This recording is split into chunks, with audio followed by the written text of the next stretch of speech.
Muchas gracias, puede tomar su asiento. Y para darle oportunidad a los que llegaron un poquito más tarde, voy a repetir los primeros compases del preludio, porque forma parte de un pequeño concurso para ganar algunas cosas. Así que traten de pensar si conocen esta música.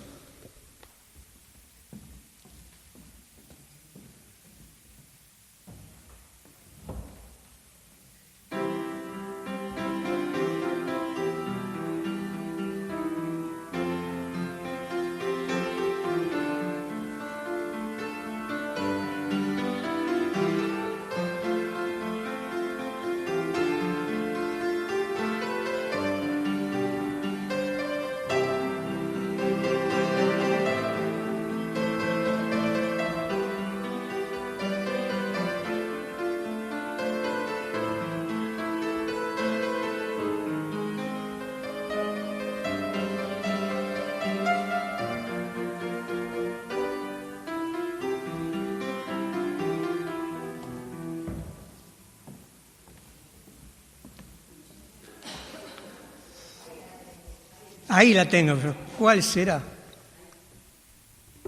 A ver, doy 2 o 3 pistas. Si alguno se arriesga ya y lo dice, gana, ¿eh? Se gana el primer libro. Es bastante difícil. No, por ahí no es La novicia rebelde o Cats, los temas centrales, ¿no? Que son o Evita, o Jesucristo Superstar, las grandes obras de Weber, ¿no? Este es un poco más español. Sí, ¿quién dijo eso? La comedia musical Don Quijote. El tema central era Sueño imposible y lo hizo muy popular entre nosotros el Negro Lavie, que fue el protagonista del Hombre de la Mancha. Y lo que se gana... me imagino que vos tenés el Quijote. Sí, lo tenés. Bueno, entonces... ¿No? Bueno, mira, te llevas un estreno, entonces, un libro muy poco conocido. El Quijote de la Mancha, un pequeño libro de bolsillo, ¿no? Escribió un poco don Cervantes. ¿Saben que en literatura castellana es el segundo libro más vendido después de la Biblia? Algo tendrá, ¿no? Y justamente algo tiene que ver con el mensaje que tiene que ver con las lecturas de hoy, ¿no? Así que felicitaciones.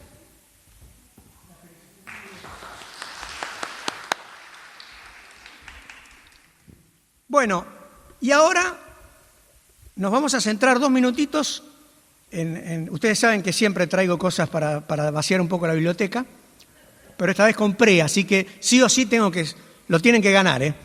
Respondan bien, mal, más o menos, por ahí. Pero les quiero dar una pequeña ayuda. Yo sé que muchos de ustedes lo saben y vamos a repasar solamente. Uno de los pasajes más difíciles que hemos leído, sin ninguna duda que más nos impactó, fue el de Oseas. Siempre va a pasar eso. Dios le dice nada menos, así, uno miraba para otro lado, otro disimulaba mirando para el piano, pero allí decía claramente, ve y tómate como esposa una prostituta y ten hijos con ella. Eso dice la Biblia. Vamos a tratar de aclararlo un poco si se puede. Sí se puede, porque está duro así, por algo está duro, ¿no? No voy a hacer yo lo que la Biblia no hace. Pero medianamente vamos a ver quién era este Oseas. En la historia argentina hay por lo menos 2 fechas que nos han grabado a fuego, me parece a mí, que es el 25 de mayo de 1810 y el 9 de julio de 1816. 1816. Bueno, en Israel hay 2 fechas que son trágicas, pero son muy necesarias para entender la historia de los profetas y después de los profetas menores. Los profetas menores no son menores porque son chiquitos ni porque son petizos. Son menores y ni siquiera porque tienen menos importancia que los mayores. Es sencillamente que escribieron menos. Por eso se los denomina profetas menores. Hay 2 fechas, como les decía, sustanciales en Israel para entender un poco la historia. La primera es el año 722 a.C. En el año 722 a.C., el rey Salmanasar I se lleva cautivo al reino del norte. ¿Por qué el reino del norte? Hasta el reinado de Salomón, el reino de Israel fue uno. Después del reinado de Salomón se dividió en dos. El reino del norte, que pasó a llamarse Israel, y el reino del sur, que pasó a llamarse Judá. En el reino del norte se ubicaron 10 tribus y media. Y en el reino del sur, en Judá, se ubicaron, por supuesto, Judá, Benjamín y media tribu de Manasés. Junto con ellos los levitas. Los levitas pertenecieron al reino del sur. Ahora, en el año 722, Salmanasar se lleva cautivo al reino del norte, o sea, Israel, a Siria, al reino de Asiria. Salmanasar era rey de Asiria. La segunda fecha es el 586 a.C., mucho más famoso para nosotros por el libro de Daniel. Nabucodonosor, rey de Babilonia, se lleva cautivo al reino del sur, ahora a Judá, y se lo lleva cautivo naturalmente a Babilonia, que es el reino que sucede, porque les gana el poder, a los asirios. Luego de los babilónicos van a venir los griegos, los famosos griegos a nivel mundial, claro, y luego de los griegos, más o menos desde el 400 que tuvieron su apogeo, hasta el 160 a.C., donde toman el poder los romanos. Aunque la cultura siguió siendo griega y por eso lo conocimos como el Imperio Greco-Romano. No es un chiste que se llame así, Greco-Romano, la cultura siguió siendo griega. ¿Sí? ¿Se ubicaron ahí?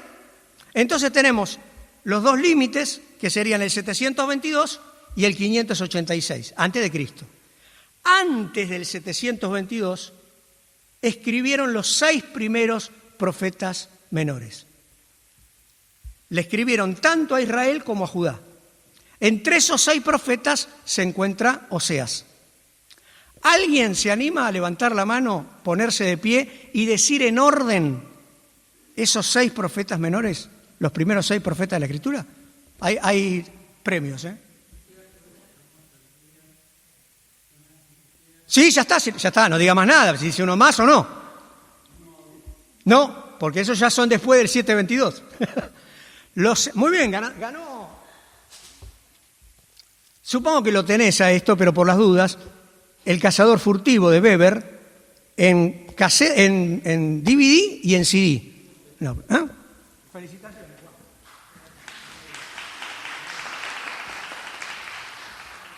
Lo repetimos entonces. Oseas, Joel, Amós, Abdías, Jonás y Miqueas. Nunca te voy a pedir lo que yo no sé hacer. Lindo sería que yo no lo tuviera, ¿no? Como para decirle a Juan, sí, eran esos. Ahora vienen entonces el 722. Salmanasar se lleva cautivo, a Israel se lo lleva a Siria. ¿Sí? Ahora van a venir los 3 profetas que escribieron entre el 722 y antes, o sea, después del 722 y antes del 586. Son lo que yo llamo la línea media de los 3 profetas. Ya Juan no participa porque ganó, tampoco participa Lucila porque ganó. ¿Alguien sabe el nombre de esos 3 profetas que continúan? ¿Los pueden decir? Levante la mano primero, si no va a ser un lío. No, estoy hablando de profetas menores, ¿eh? ¿Cómo? Menores. No.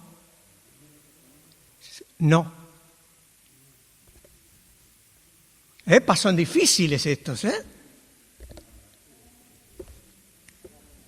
No es el primero Habacuc.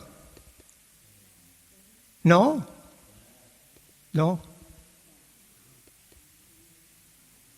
Está soplando Juan, pero no va a ganar de vuelta. Nahum,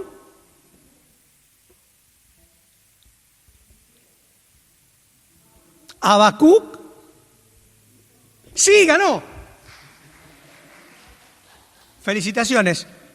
La ópera Manon de Massenet también en CD y en DVD. Te felicito. Este era difícil en serio, ¿eh? Nahum, Habacuc y Sofonías. Ahora, hay profetas que escribieron durante el cautiverio. ¿Escuchó bien? Hay profetas que escribieron durante los 70 años de cautiverio, excepto Isaías, y estos ya son los profetas mayores, excepto Isaías, porque Isaías escribió también antes del 722. Es más, dicen muchos eruditos que justamente el ministerio de Isaías hizo que se tardara el juicio sobre el reino de Israel. Entonces, ¿quiénes habrán escrito durante el cautiverio? ¿Sí? ¿Sí? No, te pegaste en el palo. Ezequías no escribió nada. Ezequías era el rey, ganaste. Y te vas a llevar una ópera mundana, vamos a orar para que no le haga muy mal. Y yo digo, ¿qué sabe la gente? ¿Sabe de verdad quiénes son mundanos y quién no? Esta ópera, Julio César, es de Händel. Georg Friedrich Händel fue el prolífico músico alemán que se hizo nacionalizar inglés y que fue durante muchos años miembro de la Iglesia Anglicana de Londres, donde escribió Judas Macabeo, por ejemplo, y el Mesías, de donde conocemos el Aleluya de Händel. Vio que antes de hablar de música mundana hay que estudiar qué es música mundana y qué es música cristiana, ¿no?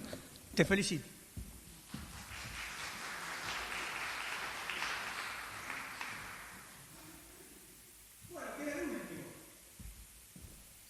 El último es el más fácil, así que gánenselo. Y si no lo ganan, igual se lo voy a encajar a alguien, quédate tranquilo. Moctezuma, de Vivaldi, otra ópera, otro mundano, El cura pelirrojo. Este era sacerdote en serio, católico, y era el que creó el Hospitale de la Piedad, donde atendía niños huérfanos, el del Conservatorio Verdi, que lleva su nombre. Vivaldi, otro italiano, pero antes de 1700, era sacerdote católico y atendía el Hospital de la Piedad, donde atendía a chicos que traía de la calle, los alimentaba, les enseñaba música. Y allí, por ejemplo, estrenó el famosísimo Gloria de Vivaldi, por ejemplo, ¿no?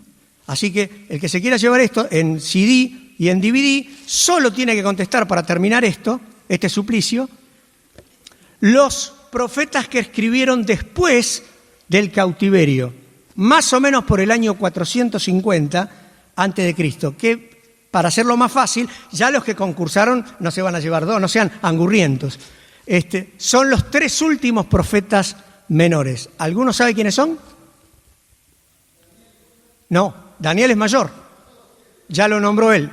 Que son Daniel, Ezequiel y Jeremías. Jeremías escribe después de Isaías y también escribe Lamentaciones, el libro de Lamentaciones.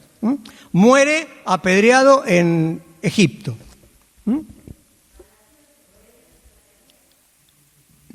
¿Cómo dijiste? ¿Malaquías? No, Sofonías es del trío anterior. Falta uno.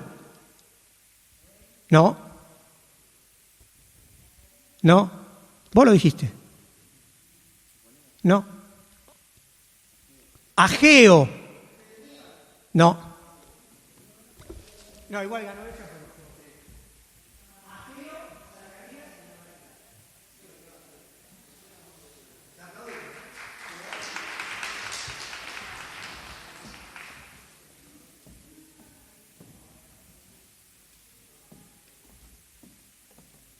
Muy bien, felicitaciones.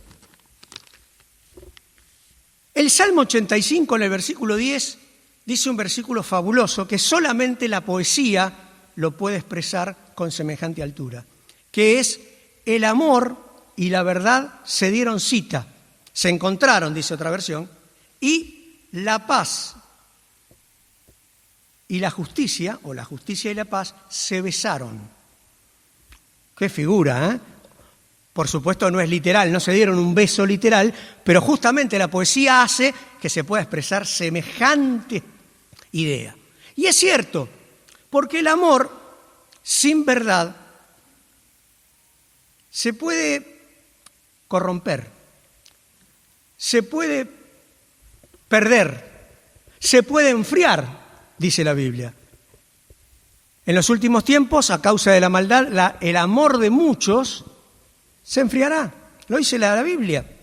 Quiere decir que tiene que haber una secuencia, una hermandad entre el amor y la verdad. Funcionan juntos.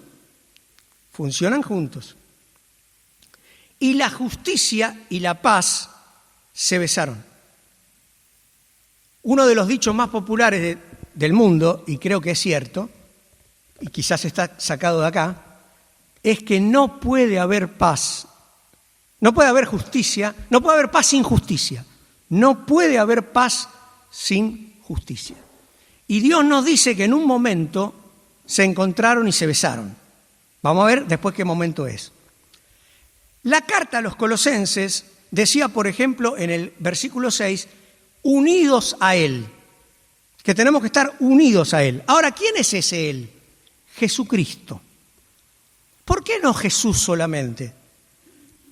Porque el Jesús presentado en los Evangelios es el Jesús que vivió entre nosotros, el hijo del carpintero él también. Pero Pablo, ¿qué descubre? No porque lo descubre él, sino porque la revelación se la da el mismo Espíritu Santo de Dios. Descubre el nombre de Jesucristo y a partir de ahí, en las cartas a las iglesias, se nos presenta Jesucristo. No es otro que Jesús, pero es la conjunción entre Jesús y el Cristo. ¿Y qué es el Cristo? El ungido de Dios. Necesitó ser ungido por Dios. Ahora, ¿para qué es esto? Para divorciarnos de los valores del mundo. ¿Recuerdan la prédica del pastor el domingo pasado? Que no podemos usar las armas del mundo. Nosotros tenemos que tener otras armas y no las que ofrece el mundo. Y en el versículo 7 de Colosenses decía, porque lo que Dios es se encuentra plenamente en Cristo. No lo podemos encontrar en otro lado. Todo lo que Dios es se encuentra en Cristo. ¿Para qué? ¿Por qué necesitamos unirnos a Cristo? Para que cada vez tengamos más de la naturaleza de Él y menos de la naturaleza pecaminosa que nos corresponde a nosotros. Por lo tanto, tenemos una excelente noticia. La Biblia nos da una excelente noticia. Esto lo hizo Dios para que ya el pecado no sea señor sobre nosotros. Luchamos contra el pecado todos los días. Si no es porque está viviendo usted en otro mundo, deme la dirección, lo visito y nos sacamos una foto juntos. Pero si no está luchando con el pecado todo el tiempo. Y a veces caemos. Pero hay una diferencia bíblica sustancial. Una cosa es caerse y otra cosa es tirarse. Usted la entiende, ¿no? No hay mucho más que explicar entonces. Ahora, aún caído y aún dándole la espalda a Dios, no se aleje tanto como para no volver. No haga como el hijo pródigo que terminó tratando de comer lo que comían los cerdos. Mucho antes podría haber vuelto a los vasos del Padre. Y él dudaba y decía, no voy a volver porque no me va a recibir seguramente. Bueno, le voy a pedir que me haga como uno de los jornaleros. Lo que él no sabía era que el Padre lo estaba esperando todos los días desde el portón de la casa a ver si venía. Y cuando vino, corrió a su encuentro, se levantó las faldas, perdió la compostura como padre, le fue a dar un abrazo y antes que le dijera, hazme como uno de tus jornaleros, ya lo estaba abrazando, cambiando el vestido, poniendo un anillo nuevo y volviéndolo a presentar en la casa. Dios te espera todos los días, no importa dónde hayas caído. Siempre podés volver a los brazos del Padre. En el versículo 8 dice que no sigamos argumentos falsos. Y esto ya es lo que la religión nos provee. El mundo nos provee otros valores, que es el valor de la compraventa, el valor de la traición, el valor del que el más tiene, más es. Todas cosas engañosas de parte del mundo. Ahora, la propuesta de la religión también es engañosa, que es, todo es por tu propio esfuerzo. No comas esto, como dice el versículo 16, no bebas lo otro, no vayas a tal fiesta, no. Entonces, ¿qué dice el versículo 16? No te dejes juzgar en cuanto a comida, en cuanto a bebida, a luna llena, a días de reposo, a música cristiana o mundana, y menos sin saber qué es uno y qué es lo otro. ¿Ustedes saben qué es esto?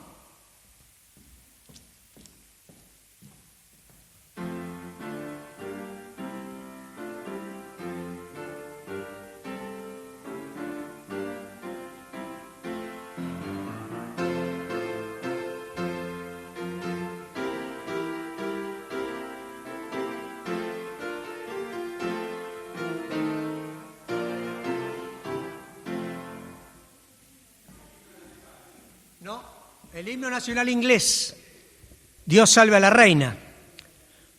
Pero para muchos de ustedes es, a nuestro Padre Dios. ¿Y de dónde creen que salieron los himnos? De nuestro himnario. Estudiamos primero y después juzgamos. No te dejes juzgar. No te dejes juzgar en cuanto a comida, bebida, días de luna llena, días de reposo. Estudia primero. Para saber, cuando mucha gente habla de música cristiana, no tiene la menor idea qué es. ¿Ustedes sabían que los reformadores Lutero, Calvino, Knox, Zwinglio, utilizaron música popular y le pusieron letra cristiana para las personas que no tenían himnario? Los himnarios estaban en la Iglesia Católica, se lo quedaron ellos. Entonces la gente convertida al Evangelio en los primeros años no tenía himnos. Los himnos llegaron mucho después. ¿Qué hicieron? Tomaron música popular y le pusieron letra. ¿Para qué? Para que la gente se grabe la verdad del Evangelio con música que conocían. Pero esto ni siquiera es una invención de los reformadores. Si usted lee el Salmo 56, mire a dónde me fui, un poquito más atrás. El Salmo 56, ¿sabe lo que dice en el subtítulo? Mictán de David, sobre la paloma silenciosa en paraje muy distante. ¿Sabía esto usted? No, ahora lo sabe. Ahora no puede decir que es ignorante de esto. Publíquelo, hágase saber, archívese. Sobre paloma silenciosa en paraje muy distante. O sea, obviamente una canción popular hebrea. ¿O usted me va a creer si yo le digo, tengo un himno sobre estaba la blanca paloma sentada en el verde limón, y es muy espiritual eso, ¿no? ¿Usted le suena espiritual la paloma silenciosa en paraje distante? Era una canción popular hebrea. O sea, David ya sabía que toda la música proviene de Dios. Es hora que conozcamos nuestras raíces. Ahora, eso sí, no se ponga a cantar la lambada, no haga un himno con la música de Despacito, porque eso ya está tan sucio, y está tan sucio por la letra. Lo ensució tanto la letra chabacana, que la gente va a asociar inmediatamente esa música, la comparsita, lo mismo, ¿no? Para nosotros, ya sabemos lo que es un tango, listo. Es ese tango encima, tan popular. Entonces por ahí va a resultar chocante que una persona entienda una letra espiritual, pero eso no significa que no entendamos que toda la música proviene de Dios. Se puede ensuciar a través de la letra, se puede ensuciar a través de las repeticiones que hacen mal, a través del sonido excesivo que hace mal, pero nunca de dentro del pentagrama. Un re sostenido no es diabólico y un mi bemol es santo. Eso no existe. ¿Ah? Por eso el libro de Colosenses dice, nadie os juzgue en comida o en bebida, o en días de reposo, o en días de luna llena, porque esos son mandamientos de hombre, dice allí, son tradiciones de hombre. ¿Y qué tienen de malo? Tienen de malo que lo hacen creer en la meritocracia, donde no va la meritocracia. Allí no va. ¿Dónde no va la meritocracia? En la salvación. La salvación no depende de lo que yo haga. La salvación no depende de tu esfuerzo, de mi esfuerzo. Depende de la obra de Él en la cruz del Calvario. Ahora, ¿dónde sí existe la meritocracia? Porque ese es el problema. No es la meritocracia, es dónde sí y dónde no. ¿Dónde no? En la salvación no sirve, porque si no sos legalista. Si crees que tenés que hacer cosas o esfuerzos para obtener la salvación, estamos fritos. Eso se llama legalismo. Y eso te aleja de Dios porque pone el centro del asunto en tu propio esfuerzo. Vos mismo te convertís en Dios. No, no es por tu fuerza, es por la gracia de Dios. No es por lo que yo hago, es por lo que Jesús ya hizo. Distinto, ¿no? Ahora, ¿dónde sí funciona la meritocracia? Dice el libro de Hebreos que Dios es galardonador de los que le buscan. Premia a los que le buscan. ¿No te gusta? Es lo que dice la palabra. Dios premia a los que le buscan y por supuesto a los que le buscan más los va a premiar más. Eso es directo. Y a los que no lo buscan no los premia. Dios premia a los que le buscan. Eso es meritocracia. ¿Querés más premios de Dios? Búscalo más. ¿Querés que Dios maneje más tu vida? Busca más del Espíritu Santo. Búscalo más a Él. Ahí sí funciona la meritocracia. Ahora, donde jamás va a funcionar es en la salvación. No tenés que hacer cosas para ser salvo. Sos salvo, sos salva, aceptaste la salvación de Dios y eso produce obras en tu vida. No es un esfuerzo, es una gratitud, como decía Liliana. Si empieza a ser un esfuerzo venir al culto, tomate vacaciones, replantealo. Si es una alegría venir al culto, seguí viniendo. Eso es lo que tiene que ser, no es un esfuerzo. El esfuerzo no sirve para nada. No hay que fichar en la fábrica, ¿no?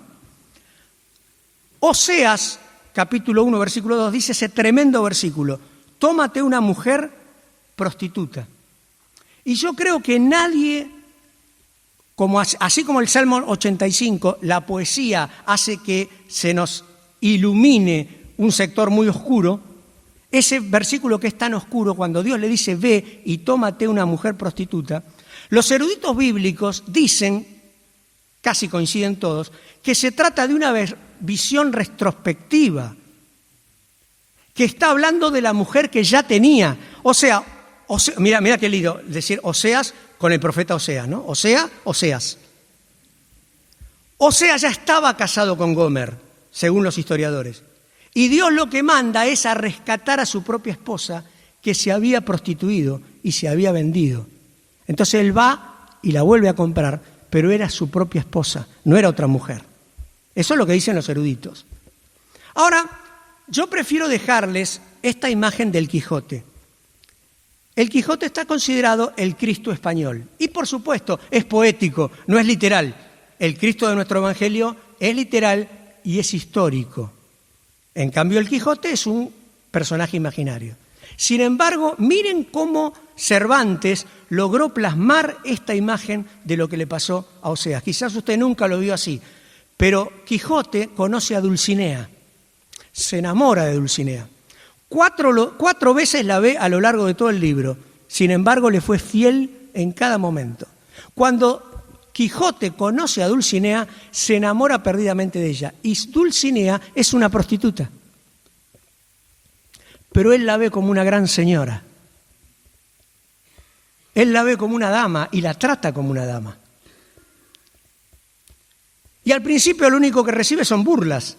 Primero de la mujer misma y después de todos los que lo rodean. ¿Cómo no te das cuenta que es una prostituta? Pero él siempre la ve pura, casta. ¿Y saben lo que logra hacer según el Quijote? Logra transformar la vida de Dulcinea. Empieza a creerse cómo la ve el Quijote. La mirada del Quijote, la mirada limpia del Quijote, hace que esa mujer se vaya transformando. Y en los últimos instantes, junto con Sancho Panza, despiden a Don Quijote en sus últimas palabras. Y allí estaba Dulcinea, ya absolutamente transformada en una dama. Dejemos el Quijote de lado un segundo, por eso toqué el preludio que toqué, y por eso se ganaste el Quijote de la Mancha. Ahí lo vas a encontrar. Lo podés leer esta tarde. Tiene como 800 páginas. Bueno, esta tarde podés leer el primer capítulo, que sea el 1 y el 2. ¿No? Pero ¿qué me enseñó allí? ¿Qué intenta plasmar el Quijote? Que la mirada de Jesucristo tiene poder. La mirada de Jesucristo transforma nuestra vida. La mirada de Jesucristo cambia nuestra naturaleza. Ese es el poder de Dios. Y Dios le pide a Oseas que se case con una prostituta para mostrarle lo que Dios mismo está sufriendo porque su pueblo se vendió a la idolatría. Pero lo rescata. ¿Y cuándo lo rescata? Y aquí toco un segundo lo de Lucas y ya paso a hacer la armonía de los 4 pasajes y estamos terminando, pues ya deben ser las 4 de la tarde. O no tanto. A ver, ¿qué hora es? 3:30, dice Juan. No le voy a creer esta vez a Juan, porque la última vez le creí y tenía razón. No, sí, ya termino. El libro de Lucas, y ¿saben qué? Igual que en El asesino misterioso de Lelutier, hicimos una trampita con Liliana y con Lucila, porque no queríamos contar el final de la película, porque justamente El asesino misterioso, Lelutier, dice, y usted nunca adivinará que el asesino es el mayordomo. Y chau, te arruinó la película. ¿Para qué la vas a ver, no? En realidad el leccionario daba un versículo más, que dentro de un ratito lo va a poner Lucila. No llegaba hasta el 12, llegaba hasta el 13. Pero ¿qué pasa? Si poníamos el 13, te estoy diciendo quién es el asesino.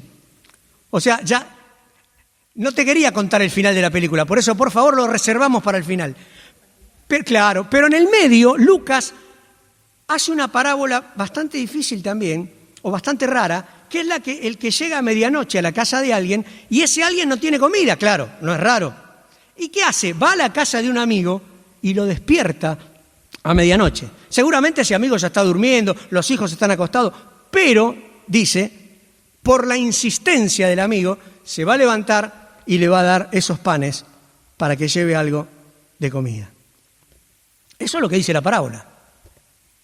Raro, ¿no? Y ahí dice Lucas, porque el que pide, recibe. El que busca, halla. Y el que golpea la puerta, se le abrirá. Si uno lee hasta ahí, y encima dice, si ustedes siendo malos saben dar buena dádiva a vuestros hijos, bueno, ¿quién que su hijo le pida un pescado le va a dar una serpiente? Hasta ahí leímos, ¿no? ¿Qué parece que enseña Lucas allí después de enseñar el Padre Nuestro? Nos enseña a orar. Ahora parece que nos enseña a pedir. Y nos enseña a pedir cualquier cosa, pero con insistencia. ¿No? Miren cómo se armonizan los 4 pasajes. En Oseas, en la carta de Colosenses, dice en el versículo 14 que Dios canceló la deuda que teníamos. ¿Cuándo hizo eso? En la muerte de Cristo, en el sacrificio de Cristo en la cruz del Calvario. Miren cómo se armonizan los 4 pasajes, ¿no? En Colosenses dice que Dios pagó nuestra deuda. En el Salmo 85, versículo 10, decía, la justicia y la paz se besaron. ¿En qué momento se besaron la justicia y la paz? En la cruz del Calvario. El amor de Dios y la verdad, que era Jesucristo mismo, yo soy el camino, la verdad y la vida. ¿Dónde se besaron? En la cruz del Calvario, en la persona de Cristo. Ve, tómate una prostituta. Dios no se fijó en que nosotros le habíamos dado la espalda y nos habíamos prostituido, siguiendo la voluntad del mundo en vez de la voluntad de Él, sino que volvió a pagar por nuestro rescate, como tuvo que hacer Oseas por su esposa Gomer. ¿Y en qué momento Dios pagó ese rescate por nosotros? En la cruz del Calvario, en Cristo. Y por último, en Lucas, cuando nos comenta esa historia, ¿qué nos está enseñando? Que Dios, a la medianoche, con nuestra necesidad, nos envió pan del cielo, panis angelicus, pan del cielo, verdadero pan y verdadera comida. ¿Quién era ese? Cristo. En Cristo tuvimos el pan de vida. ¿Vio cómo se armonizan los 4 pasajes? Siempre tienen sentido, ¿eh? El que elige el leccionario algo sabe, algo de esto sabe. Ahora entonces, para terminar, el final de la película. Le voy a pedir a Lucila que ponga el último versículo, el versículo 3. A ver si Lucas lo que nos está enseñando es a pedir cualquier cosa, la que se nos ocurra, ¿no? Si ustedes que son malos saben dar cosas buenas a sus hijos, ¿cuánto más el Padre Celestial dará qué? El Espíritu Santo. Ven, Espíritu, lléname, tómame, úsame. ¿Qué nos está invitando Lucas en este pasaje? A tener una prioridad. Todos tenemos necesidades, todos tenemos agradecimientos, todos necesitamos cosas todo el tiempo, pero la primera cosa que tenemos que pedir es el Espíritu Santo. ¿Por qué? Porque Él transforma nuestra vida. Él me cambia a mí, no solo cambia las circunstancias, a veces va a cambiar las circunstancias. A veces Dios va a hacer que todas las circunstancias cambien y se solucione tal problema. ¿Cuántas veces ha pasado? Pero muchas veces lo que hace, o todo el tiempo lo que hace, es transformar nuestra vida, nuestro corazón, para llevarlo a la voluntad de Él. ¿Sabe qué problema tenía Moisés? Y con esto de verdad termino. Moisés tenía turistas en vez de un pueblo. Tenía planeros. No quiero herir la susceptibilidad de nadie. Está bien atender a la gente que necesita. El problema es cuando te acostumbras. Porque la gente abría la carpa y ¿qué tenía a la mañanita? El maná preparado. Se habían acostumbrado al maná. Eran turistas, no trabajaban, comían. Y encima protestaban por el maná porque era poco. ¿A quién me hace acordar? Otro pueblo, creo que es Yugoslavia. Bueno, que también no pide planes y nunca alcanza, ni quiere, cada vez quiere más. Bueno, la Biblia sabe de esto, ¿no? Justamente, muy buen ejemplo, Anita, gracias. No solamente tenían el maná gratis, se cansaron y protestaron por el maná. Pero hay un cambio en la época de Josué, porque esa gente con Moisés, la mayoría quedó postrada en el desierto. Ahí está la diferencia, ¿eh? No todos hacen la voluntad de Dios, no todos buscan la voluntad de Dios. El cómodo, como decíamos en Hebreos 11, Dios es galardonador de los que le buscan. Vos podés hacer la siesta en el templo, más si predica Roberto, podés hacer la siesta en el templo todas las veces que quieras. Moisés, ¿no? Abrimos la carpa, cantamos un coro y recibimos la bendición. Pero en la época de Josué no había lugar para turistas, porque ya dejaron de abrir la carpa, porque ahora tenían que sembrar. En la tierra prometida no había más maná, tenían que sembrar para obtener la cosecha, ¿no? En la época de Josué necesitaban soldados para tomar la tierra prometida. Pasaron de turistas a soldados. El Señor quiere hablarnos como iglesia, creo, hace tiempo, que cada vez más busquemos la voluntad de Él. Cada vez más busquemos la guía del Espíritu Santo para entrar en sus caminos. Despertémonos de la siesta, despertémonos del sueño, porque el tiempo se acaba. Padre nuestro que estás en el cielo, santificado sea tu nombre. Venga tu reino, hágase tu voluntad, no la mía, así en la tierra como en el cielo. Amén.